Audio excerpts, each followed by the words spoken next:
आज आपल्यावर अशी काही वेळ आली आपल्याला डायरेक्ट रानात शर्ट बदलायला लागला. तर जय शिवराय मित्रांनो, सकाळी उठून आवरून घेतलं तेवढं वर्ध्या न्यायला आला. वर्ध्यासोबत जायचं होतं आपल्याला गावात. किधर जाणे का हो मालूम नाही था. नंतर समजलं वर्ध्या प्लॉटवर यायचं होतं. प्लॉटवर यायचं कारण म्हणजे इथली झाडं तोडून घ्यायची. कुठली झाडं तोडून घ्यायची आहेत ते वर्ध्या सांगत होता. रानात शर्ट बदलायचं कारण म्हणजे आपल्याला इथनं जायचं होतं डायरेक्ट सांगलीला. का चालू बघायचं असेल तर व्हिडिओ शेवट पातूर बघा. शर्ट ते घालून आवरून घेतलं आणि डायरेक्ट वर्ध्या काय सांगायला ते ऐकून घेतलं. प्लॉटवर डायरेक्ट जयापाशी आलो कारण जयासोबत आपल्याला जायचं होतं सांगलीला. नंतर आठवलं आपली सलाईन घरातच राहिल्या, त्यामुळे सलाईन आणाय घराकडे गेलो. सलाईन घेतली आणि डायरेक्ट गाडीत बसून डायरेक्ट सांगलीच्या दिशेने निघालो.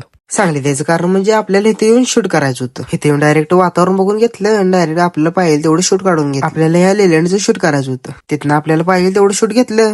नंतर टू व्हीलर काढली आणि डायरेक्ट हायवेला जाऊन थांबलो.